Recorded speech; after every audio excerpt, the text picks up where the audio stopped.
Welcome to Mysterious Goings On. Hey, it's me, Alex Greenwood. So glad that you're back with me for another episode here in Season 4 of the show. Have to just stop for a minute and tell everybody thank you. The response we're getting to this season's guest has been overwhelmingly positive. The downloads are through the roof. I mean, from the beginning with Mary McKenna, the veteran broadcaster, talking about her world and about radio and internet radio and satellite radio and just her thoughts on the Me Too movement's effect on radio and broadcasting, that has been a really fantastic download for a lot of people. And we went into the wonderful world of photographer Dwayne Halleck. If you haven't heard that one yet, it's a very special one. There's a twist to it that you won't see coming, and I hope you'll listen to that. Also had a great actor and producer, my old friend Scott Bartley, come on. That one has done extremely well. And by the way, it's September, and if you're in the area around the Oklahoma City Metro, they're doing Mamma Mia. You got to get those tickets, folks. Go support Scott. Support award-winning community theater. Also, I've been just really tickled with the response to Brian Hutton, who was our guest last week, talking about designing products for food service. I mean, you know, I call him the restaurant's invisible man for a reason, because he makes your dining experience that much better, and if he does his job right, as he says, you'll have no idea he was there, but the experience will be heightened by the things he designs to both show off your food, keep it warm better, plate it properly, all these things. So those have been some really good ones. There's more, too numerous to mention, but we hope you listen to it. And I would like to direct your attention to one other little housekeeping thing before we get to today's guest. mgopod.com. If you have not seen the new website, I decided that the website that kind of went with the hosting of the show was pretty bare bones and not very attractive, so I went and built a little website. It's at mgopod.com, and you go in there, you scroll down, and then there is a blog entry, for want of a better term. There's an entry for every episode for this season, and then I've gone back and I've started adding episodes from the previous 3 seasons as well. That should all be filled out within a couple of weeks or so, or definitely by Christmas. Let's just say that. I don't want to put too much pressure on myself to get all that done, but it's all there, and you get all the show notes there, all the clickables, all the stuff like that, so you can go to mgopod.com. I hope you'll check that out, and you can also subscribe there. You put that in there, and you get an email every time a new show comes out, which, how can you beat that? And the best part of all, it's free. I mean, come on now. I could charge millions of dollars for this and still not get paid. Instead, I do it for free. One last thing, speaking of another way to delight, amaze, and perhaps even annoy you, is the Mysterious Goings On Alexa skill. If you have one of those little spies in your house listening to your every word, burp, fart, whatever, it's right there for you to listen, and we've got the Mysterious Goings On skill. How's that work? Simple. If you have an Alexa, you say, hey Alexa, what's the news, or what's going on? Whatever you say to get your flash briefing, your updates. Me, I get NPR, I get the weather, and I get Mysterious Goings On.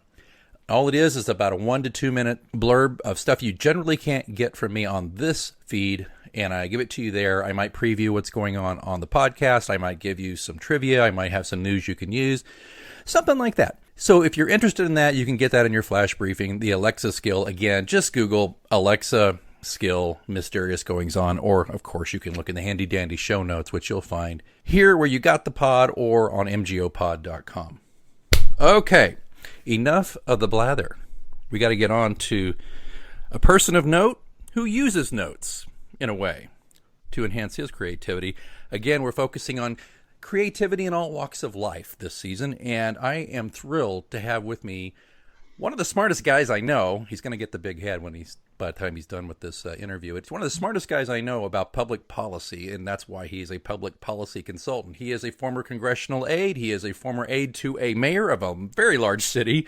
He's also had numerous jobs that we can talk about here, but what he does now is he is a public policy consultant, and he has a very interesting and creative way to perhaps relax, or maybe it is to fire himself up, or maybe it's all those things. And we're going to find out as we talk to Jamie Green. Hey, Alex, how are you? It's good, man. Thanks for sitting through the whole housekeeping bit, man. I really appreciate it. I felt like I had some homework, like I had some items to take, right? You know, I've got to look up I got to get your Alexa fired up, and then I also have to apparently look at your new website. You're a busy man. I try to keep it real, and I've still got another book coming out in Halloween, so it's a good thing. Well, idle hands are the devil's workshop, as my grandmother would have said. Right. So, but one last thing about the Alexa skill too is that I've only been doing it once a week. So if you're a daily listener to the flash briefing, you're gonna be like, oh God, I've heard this thing all day, every day this week. What I'm trying to do is get up to speed on doing it 5 days a week, and that way it won't be annoying. We'll just see about that. But Jamie. Yes, sir. My goodness, you were a public policy expert. And why don't we just kind of hit the ground running and just tell us in your own inimitable fashion, what is a public policy expert? Basically, what I do is work with either businesses or nonprofits to interface with government officials, whether that's on the local, state, or national level. So I have clients that I work with that we talk about issues that are important to them, and how do we then be able to collaborate with elected officials to try to get some things done. So that's the very short one. I mean, the dirty word, of course, Alex, is lobbyist. But I feel if you have nice clients that do good, important work, I don't think lobbyist has to be a dirty word. So that's basically what I do. And I also do a lot of public policy research and analysis. So that's the background on the side that's about doing, looking at issues and taking a hard look and benchmarking reports and that kind of stuff too. So I do both stuff on both sides. Yeah, and so I mentioned earlier that you kind of started, I think, as interning with a congressperson, did you not? Yes. Years ago. Who was this? This was a congressman out in Arizona, Ed Pastor, who was one of the nicest, kindest people person I've ever met. He was so dedicated to his job. Congress gets a bad rap, and a lot of it's deserved. Mm-hmm. I won't, put a candy coating on it, but he was so dedicated. He actually would fly home every weekend from D.C.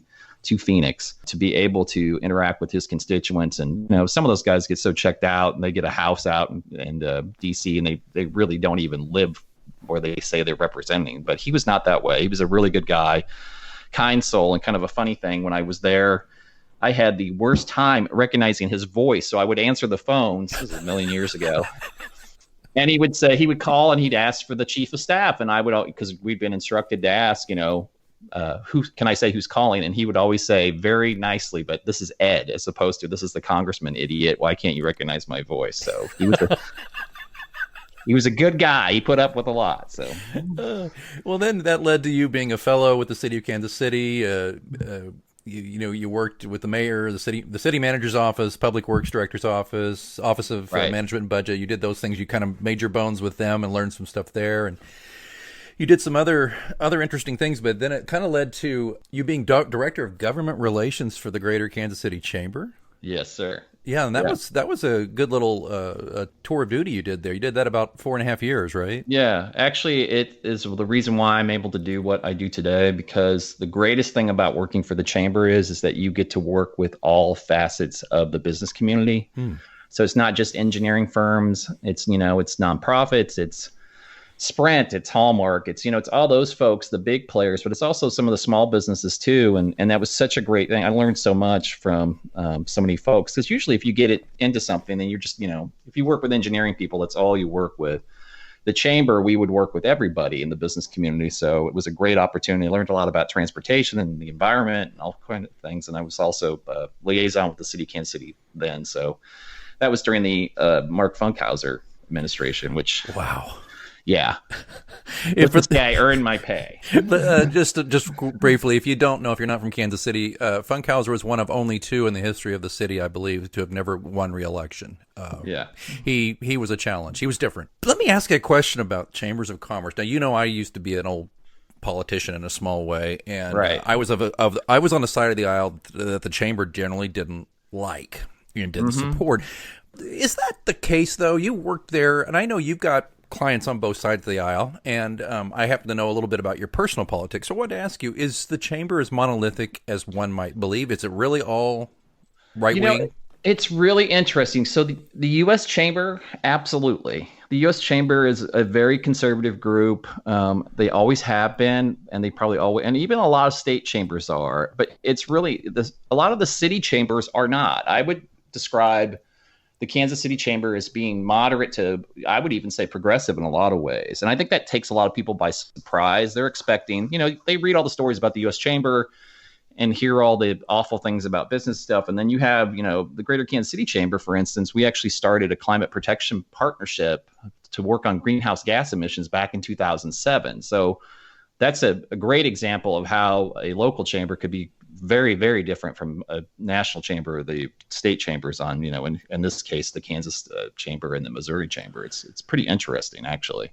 Is there something that the average Joe who doesn't own a business or isn't real involved in this stuff should know about chambers of commerce and a way it can benefit them? I think the biggest benefit that you can get from a chamber of commerce, it's kind of what you put into it, Alex, kind of like what they told you about college. Mm-hmm.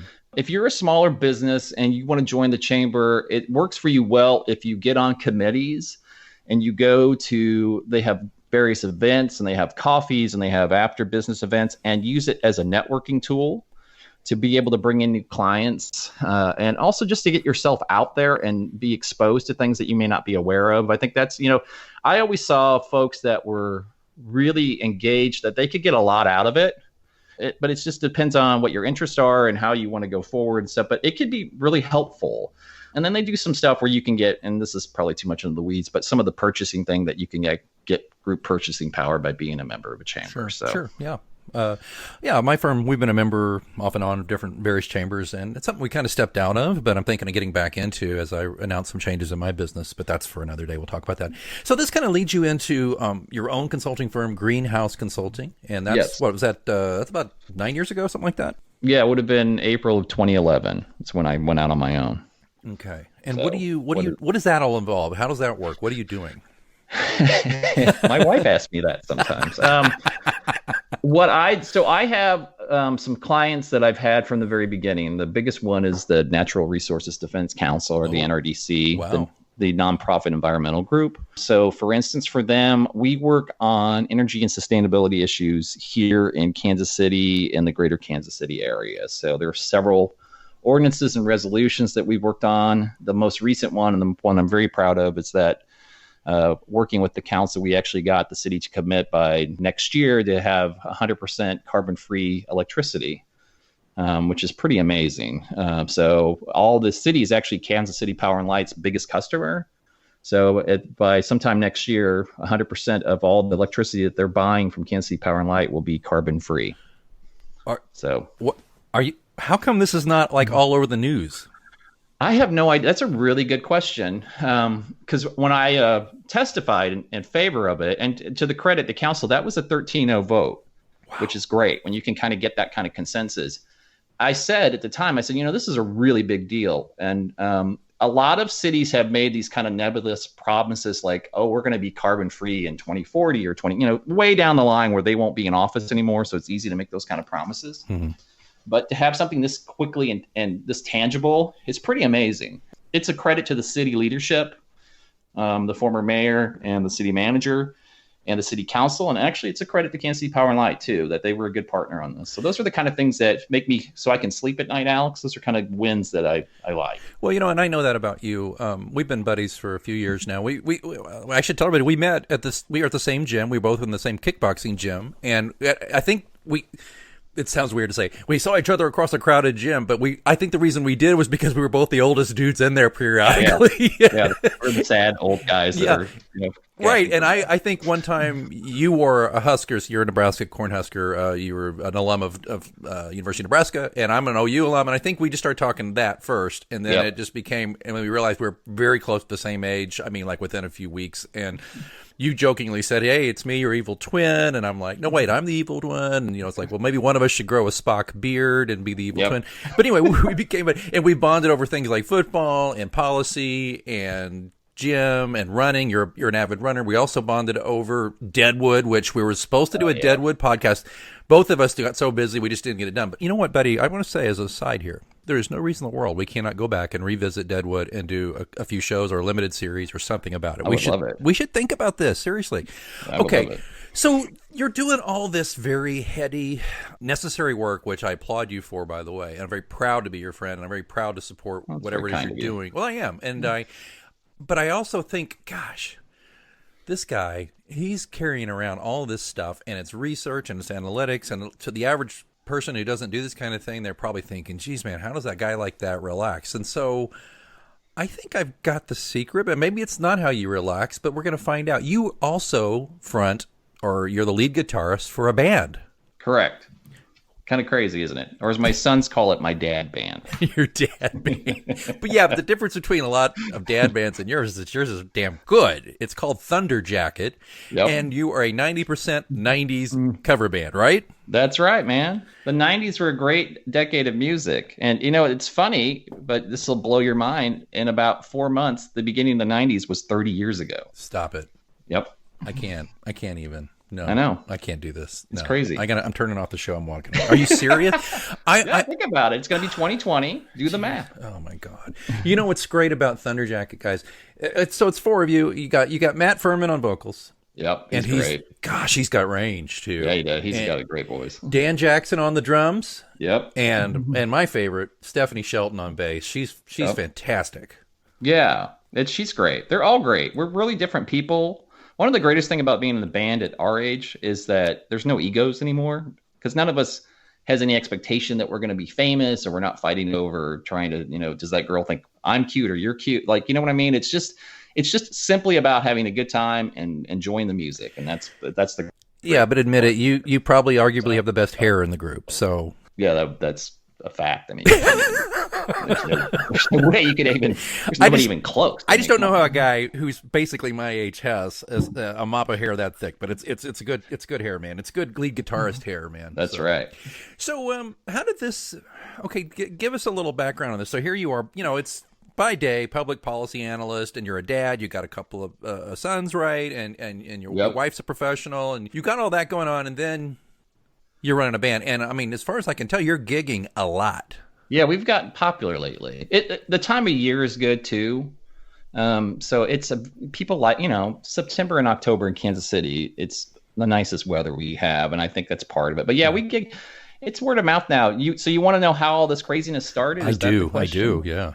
So I did way back up, but I'll try to be brief. So my father was a great musician and actually was a professor at the University of Nebraska, and he gigged his entire life until he had heart attacks. He played every weekend when I was a kid. And so the musical bug was always something that was in me, and I actually did the garage band and the stuff in college and played parties and that, and that was great, and I had a great time. And then you graduate and you go and you eventually get married and stuff. So it kind of got put to the side. I never stopped playing. I just didn't play all the time. The way this started was my wife's cousin is a professional jazz singer. And she this would have been 4 years ago. We were talking and I said something about she should do a jazz show here because she's out in Los Angeles. And she said, I've always wanted to do a rock and roll show. And I said, well, rock and roll. You want to do a rock and roll show? I'm your guy, because that's what I do. And so we did a couple shows with her and it was great, but she lives out in LA. And that kind of is what put the fire under me. There's nothing like playing live music. I don't even know how to describe it. It's an adrenaline thing, but it's not an overwhelming adrenaline. It's almost like a Zen thing. It's just this ability to create music and see people's reaction and be able to work with 3 other people who are very different and diverse, but be able to put something together at the same time. It's a great feeling. It's just hard to explain. It's nice. So that's kind of what got back. And my kids are older now. Mm-hmm. So, I couldn't have done this 10 years ago. When kids were, they're young, they're very. But now, heck, they're teenagers. They don't want to be around me anyway, so it's all good. You got your friends now. You got your own friends, and it's interesting that you say about that because I've been to a few shows and I've watched the power that great music played well has over people. People just if they're not full blown just out there, slam dancing in front of you as best they can, on the floor, they're at least just there. You can watch them sing along from their seats or wherever they are, and it's got to be just an incredible feeling to see that, but also to just play the music that moves you the most is got to be also a very heady thing. Yeah, it's wonderful, and it's actually funny. We played 2 shows last week, and a great example of that is Hanson. We do Bop, the 90s. Yes. And people, it's funny, the girls or women, depending on their age, they immediately are thrilled we're playing this song. But I tell you, as the song goes on, you watch guys, and guys will get into it. They'll fight themselves. But because whatever your feeling is about it, that's a great song. I mean, that's a great pop song. And those guys are actually, and I know they're from your home state, they're very talented and their harmonies are spot on stuff. But that's a great example where like you just watch the crowd. Because at first they're like, they can tell they know the song, but they don't. And then when we kick into it, oh my God, it's fun. It's fun to watch people's reactions. Jamie, there's something about you that I wanted to mention that I probably never said to you before is like, I have certain musical tastes and artists I like that some people just kind of cringe and go, oh, he's pretentious, like Sting or something. Like the first time I mentioned Sting, I was like waiting. I was bracing myself for you to go, oh, he's a pretentious asshole or whatever. And no, you're like, yeah, man, to be able to be a lead singer and play bass, at varying tempos and things like that. And he did some good work here. I'm not saying you thought he was the greatest thing ever, but you've done that on several artists who I expected you to, if not diss, maybe shrug and go, eh. You seem to find something really great about just about every artist. So when you talk about Hanson, it's like, yeah, I mean, that would not be something I would buy, but I've got to admit, I've heard you play it, and it kind of moved me a little bit. So because it was fun. It's a fun, well-crafted pop song. Yeah, I'm going to take an aside here because I'm going to put you on the spot. I have, in my opinion, this could be fun or this could be embarrassing for me. I don't know. I have, in my opinion, what I think is the greatest pop song of the past 50 years. And it's like this is like the thing you would put on Twitter and go, greatest pop song of the past 50 years is blank. Fight me, #fight me. Right. But don't at me. Do you do that too? But don't. I've never said. I think I've only said don't at me once, and it didn't matter. Nobody ats me much anyway. But so I'm going to throw this at you. Do you want to hear mine, or do you want to? Can you give me yours first? Okay, here we go. No, go ahead. Here we go. And remember, what I'm saying is the greatest, most well-crafted pop song of the past 50 years. Does not mean that the rest of the album was any good. Doesn't mean they were the biggest artist ever. But for my money, here it goes. The greatest pop song of the past 50 years is True by Spandau Ballet. That's a great tune, man. I expected you to be like, yeah, man, it's all right. Well, you know what a lot of things suck about getting older, right? Mm-hmm. But one of the nicest things about getting older is you can listen to anybody and say, you know what? I don't care what you think. I like it. So that's to you. I mean, I always liked Hall & Oates. Yeah, me too. But there was always this pushback from the cool kids that, Hall & Oates and stuff like that. And it's like, no, they were great. They're great musicians and they wrote great songs and stuff. And they're still doing it. I just saw them last year and sold out at Sprint Center. So right. I saw them the couple of years before they were here before. And they were, dude, that was the first album I ever got was Private Eyes by Hall & Oates. Yeah. And the second album, but the first album I bought for myself that I was truly in love with was Synchronicity by The Police. No, that's one of the best albums of the 80s. There you go. Me. Therefore of all time, in my opinion. Of course, Police is my favorite band. You know that. And that's the bummer, too, is the Police weren't around in the 90s, so you don't do any Police. No. I'd love to hear you guys do Police. You got to blame that on the three boys. You can't blame that on me. I don't think anybody thought that the Police should break up when they did.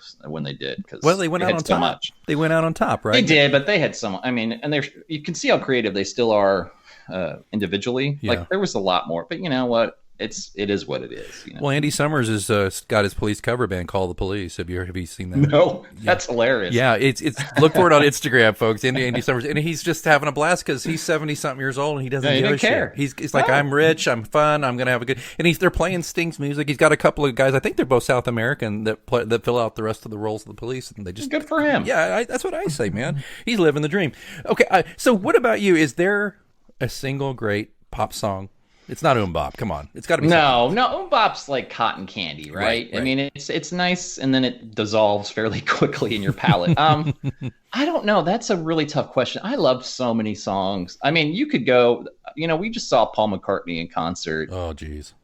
In June, and it's like that guy. I mean, how many great pop songs has that guy written? And then just to try, I can't narrow it down. You'd have to let me chew on it. And if we do a Deadwood podcast, I'll give you my top 10. But I like it. Well, just along with that, I mean, he alone, I could name 20 great pop songs. Okay, well, I guess the point I knew you would do that because I know you got this encyclopedic knowledge of it all. But it's just like I'll just put it to you this way, and it's so funny because I listen to McCartney, of course, and the other day, "Live and Let Die" came on, and if you're driving and "Live and Let Die" comes on and you're not speeding up by about 20 miles per hour, I don't know what's wrong with you.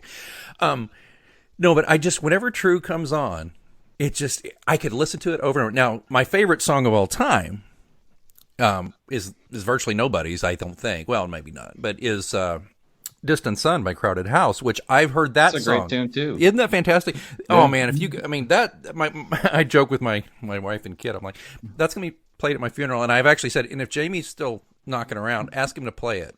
Okay. Yeah, man. So you might want to bone up on that if you hear me coughing. Let's get back to you though. So Thunder Jacket, you're playing. You've played some gigs out of state. You've been up in Nebraska again, right? Where have you guys gone? Well, we played Lincoln, Nebraska because so Matt, the singer that you talked about, he's actually a native Nebraskan as well, and we both went to the University of Nebraska. So we had enough family and friends up in Lincoln that we knew if we came into the show that we'd have a ton of people there. And so it was a one-off. We have Stephanie and Dan are very kind, and they gave up a weekend for us to go up there and play. But we play a ton. Right now we're playing a ton. Taps on Main, which is right on Main Street and 20th Street. That's where we have a bunch of gigs. We're actually playing out in Martin City. I play Kobe's in Bonner Springs. It just kind of depends. Right. And then we do private parties, which are a lot of fun. And that's where the money is. That's where the money. Yeah, I think you told me that. And by the way, folks, if you're in the Kansas City area and you want to go see them, go to kcthunderjacket.com. The link will be on the show notes and on mgopod.com. But you can see the complete schedule, and you can learn a little bit more about Matt and Stephanie and Dan and who's this guy we're talking to? Jamie. Yeah, that's right. It's Dan, right? Yes. Yeah, Dan. Yeah, okay. Dan is an energy trader by day, drummer extraordinaire by night. He actually was my younger son's Cub Scout master. That's how we met. Oh, so, my gosh. Probably the most uncool rock and roll story ever, but it's the truth. Yeah. And so do Matt and Stephanie have, I don't want to get too deep into their personal lives, but do they have different kind of gigs than you would expect, or are they... Stephanie's an artist. She actually went to Kansas City Art Institute. She's really talented, and she and her husband flip houses. And then Matt was a special ed teacher forever, I think, right out of college, and in the Platte County School District. I forgot which school. And he actually, I just hate him for this. He's actually retired. Get out of here. 53, almost 54 years old, and he does not have a day job. He did his time, huh? Yeah. Wow. Good for him. So you guys. So Thunder Jacket is his day job now. Haha. That's fantastic. And you guys have got. You guys also, by the way, folks, when you go to Thunder Jacket, you can get to their Facebook, Twitter, Insta, and all that, and their YouTube channel and all that stuff. So let's talk a little bit though about how Thunder Jacket and just your music in general, because you said you talked to me a little bit, and we can talk more towards in a little bit about Laura, about your wife's cousin who's a jazz singer, and your work with her. But how does all this mesh with you in doing your day job? How does the music, I don't want to be cliche and say it keeps me sane or something like that, but if that's the case, go ahead. But how does the music mesh with balancing out your professional and personal life? It's the greatest stress reliever. It's just a tonic. It is a cliche, but it's true. I can have the worst, most stressful day, on the public policy side. I go downstairs, I plug in my guitar and start playing, and honest to God, the world just melts away. It's just, you are so in the moment. It's such a great thing, because I do some meditation, some of that too. And that's the thing that we're always trying to do, right? We're not trying to live in the past, and we're not trying to be stressed about the future. You're trying to be in the moment, and playing music is one of the greatest ways to be in the moment. It's just a gift. It really is. It's such a great thing to be able to do. I'm really lucky. What's your spouse think of it? She loves it. She's such a good egg. She's such a nice, she loves to dance anyway. And she does. Yeah. And she loves music. And, my joke with her is that it's cheaper than a Tesla and safer than a motorcycle for a midlife crisis. So, but she's great. She goes to way too many shows. What a nice spouse. She probably goes to 3/4 of the shows and has a good time, but she loves it. Now my kids, that's a different story, but I thought my dad was the uncoolest person on the planet when I was their age. Sure. It's funny how your perspective changes. Right.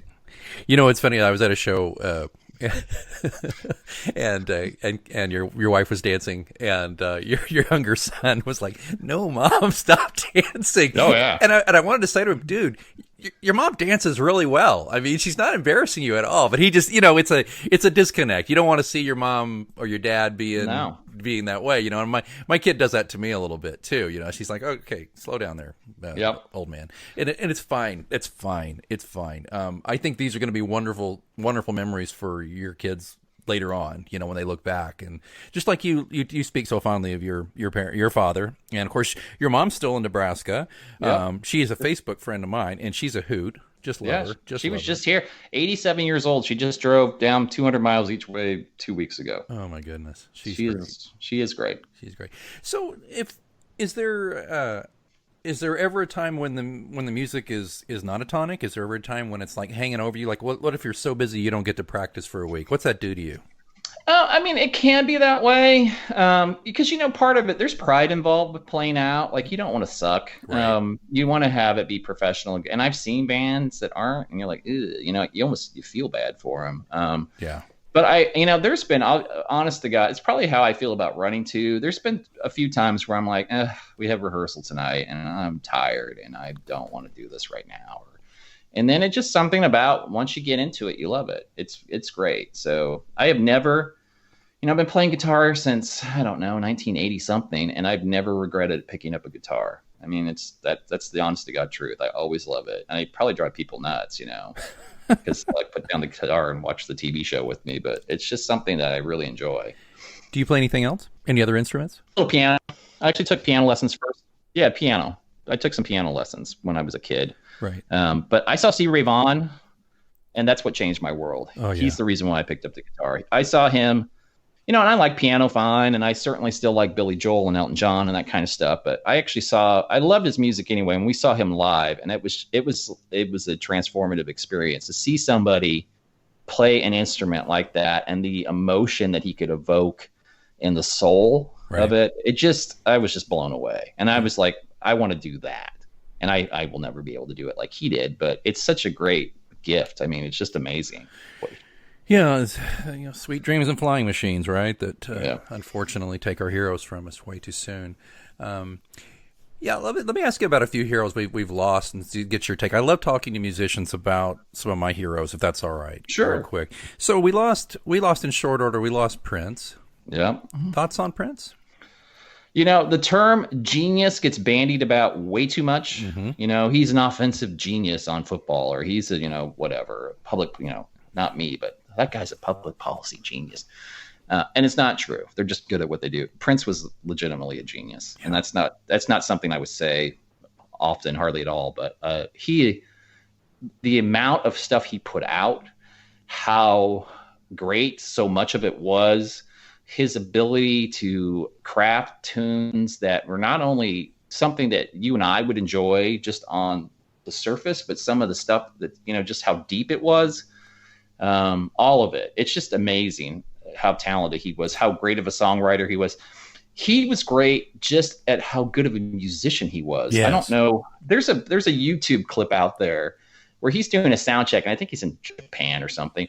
And he's on the keyboard, and they're just, testing mic level stuff. And he just starts playing Summertime, the Gershwin song. Sure, yeah. And he's just, he could have been a jazz pianist right there. And he's like, he tells the band, okay, here are the key changes and stuff. And it's just that he was a phenomenal drummer. It's just unbelievable. So yeah, Prince was the real deal. Yeah, I there's a video I direct everybody to look for too, is when he joined the Rock and Roll Hall of Fame, I think, tribute to George Harrison, and they played "While My Guitar Gently Weeps," and it's amazing to think you can forget 20 other incredible legendary musicians, but that you can when you're watching Prince. And at the very end, he just, without a thought, without a look, just throws his guitar in the air and lets his dude downstairs catch it, and he walks off. Oh yeah, he was a showman. God. And there was he had a lot of ego. That's all very true. If you go to Paisley Park, Prince had a lot of pictures of Prince up on the wall, including a mural that's probably, 20 feet wide. But if you like Prince, you have to go to Paisley Park. Yeah, I got to make the pilgrimage. Yeah, and one last thing too is you listen to his Madhouse recordings at all? I haven't that much. I need to. I love, oh my God, one of my favorites. It's mostly instrumental stuff, and it's just fantastic. I commend everyone to look at that. The other person we lost who, in my opinion, is a genius. You might not necessarily agree, but I'll find out. David Bowie. I love Bowie. I don't know if genius, whatever. Everybody has their own opinion. Sure. I love Bowie because he was able to reinvent himself so much. Oh my God, yes. And I love Bowie because he always took chances. Yeah. He didn't always do the safe thing. And of course, Tin Machine. Oh yeah. And the biggest reason I love David Bowie is he put Stevie Ray Vaughan on Let's Dance, and that that's what made Stevie Ray Vaughan become, a worldwide star. So that alone, he's going to get kudos in my book. I think people forget that, and it wasn't. Was it Omar Hakim on the drums on that one? I'm trying to remember. Yeah. Who played with Sting when Sting left the Police first, and then I love that. Yeah, I understand. Yeah, and I totally respect your opinion on that too. I think maybe my belief in Bowie's genius would have to be in just the whole package, the reinvention, but yeah, there was some musically. He had some valleys for sure. And it's hard. I don't think people understand that because people are always like, "Why don't you do an original band?" Right? And it's like, man, writing original music that's good. That's really difficult. I mean, there's a ton of people that write original music, and most of it's forgettable and not. I mean, so Bowie wrote a ton of great songs. I'm not trying to discount him at all. I mean, if I tell every single person you bring up that they're a genius, then they'll be, oh, he's one of those people. Well, if I think he's pretty talented. Well, if everybody's a genius, no one is. Mm-hmm. That's kind of like when I say about the word awesome. I say that's my saying on that. I'm like, well, if everything is awesome, then nothing is, because people use that word. So I totally agree. No, I totally agree. Like I love Sting. I don't think Sting's a genius. I think he is up there, button up against that, but he's not. And so I totally have some perspective on that. And of course, death, particularly untimely death, has a way of changing people's opinions about artists, I think. I wish people would embrace musicians more when they are alive. Yeah. I always see this outpouring when, we just lost Aretha Franklin too, not that long ago. And it's like people, then they'll start tweeting about her and talking about, it's like, well, support Aretha when she was around more. Yeah. That's kind of my thought. Yeah, by the way, I heard she had like $1 million in uncashed checks lying around her house. That wouldn't surprise me at all. My God. That's so funny. No, I totally agree. And I believe that about live music too. And it's like, folks, it's so easy. We talked about this with Scott, one of my previous guests, who was an actor in community theater. He just won a regional theater award for best actor, and his show came in second, all that. And people can roll their eyes at community theater and go, "Oh God, I don't want to see old man Mr. Smith from do his umpteenth version of Ebenezer Scrooge, whatever." But they can say the same thing about going to a cover band performance at a bar or something. I mean, right? You know this, right? But you know what you're missing out on, folks? You're missing out on some quality musicianship from people who you can walk right up to after their set and congratulate, who will be generally happy to talk to you, especially if you buy them a beer or something. Is that about right? Or no, absolutely. I mean, we do it for ourselves, sure, but it's the audience interaction that makes it worthwhile. I mean, that's what makes it special. And it's the same, I'm sure, with your theater friend. I mean, it's seeing the audience there and the reaction. Yeah. And it's creating something unique that it's only in a certain time and space that you can't, you can try to duplicate it, but it's never going to be exactly the same. And that's one thing. I mean, I was telling Scott that I miss acting a little bit. I mean, I acted from the time I was 12 until I was in my 30s, and I'm out of it now. And it's a muscle that it's probably atrophied and gone with me. And I just don't have the time. And I devote my creative energies to writing books and stories and podcasts and things like that. But so I totally get it and I respect it. And I'm hugely envious of you. I think I've told you this. I don't have real musical ability, and I always wished I had. I tried to learn guitar, but I'm just not very dexterous and not very good. But that's not the point. The good news is I have a buddy like you who plays really well, and I can go see you, and I can just you could be my guitar hero. That'll work for me. So, so Jamie, let me ask you before we roll, because you got some projects coming up besides Thunder Jacket. Do you have something coming up? Laura Ellis is the name of my wife's cousin, and she is a great jazz singer. She has, if you have either Spotify or Apple Music, she's put out several. And she and I are actually, this is when the internet's cool. We're actually working on putting together kind of a Christmas EP, where she's singing Christmas songs and I'm playing guitar on it. And we shoot it back and forth up on Dropbox, and record tracks. And, the recording software stuff has gotten so good that you can do a lot of it at home, which is really cool. So that's something I'm doing with her, and always enjoy collaborating with her. She's a phenomenal talent. I get goosebumps hearing her sing. Well, I've heard her. I think I heard her do. Well, I first saw her when she was playing with Thunder Jacket. She was singing with you guys a little bit. Yep. And but you've also turned me on to a lot of her stuff too. Now, if it's okay, I'll put a link in the show notes. Absolutely. Is she vintagevoicemusic.com, or is she something Yeah, that's else? her. Okay. And we'll put folks, you got to check it out. Laura's really great, and obviously likes to have fun too, playing with Thunder Jacket and all that. And so, Jamie Green, you are the guy who helps craft policies that affect our lives in very beneficial ways, but you're also a guy who can help us relax at the end of a long day worrying about the shit show in DC or whatever. So oh my God, we all need to relax so much. we really do. Hey, tell you what, I'm gonna take you up on this idea that maybe we come back and revisit Deadwood. Maybe we just do. How about this? Think about this. We'll do an episode for each season, and then do an episode on the movie and a tie-up. Maybe we just do a little mini series of them. That could be fun to do. That way, it's not too big of a bite, and you don't have to worry too much because it's just like committing to a week of shows, right? I mean, it's a lot of work. So. No, I get it, but now I'm always happy to talk about Deadwood, as you know. So. Yeah. Okay. Well, the last thing I want to ask you, and then we'll let you go. So everybody, I've got the links in the show notes for Thunderjacket and all that. But is there one thing or one myth about musicians, or one myth about cover bands or whatever that we haven't covered here that you want people to know, or just something you want people to know? You already said so many great points, but is there one last thing you have? Well, I think a lot, and this is if anybody exceeds in anything, whether you're Ted Williams batting, or we just talked about Prince and some other folks. Yes, there's natural ability, but 90% of it is people put in the work and the hours. So the one thing that kind of ticks me off sometimes is where people expect musicians to come in and play for free, as if it's just an hour of your time and stuff. And what you're paying a musician for is the hours and hours and years of them practicing and rehearsing. It's not something that happens overnight. It's a very long process. I don't care if you're Eddie Van Halen or Stevie Ray Vaughan or me or whoever. When you first pick up an instrument, you're terrible at it. Right. So it takes a lot of work. It's a lot of blood,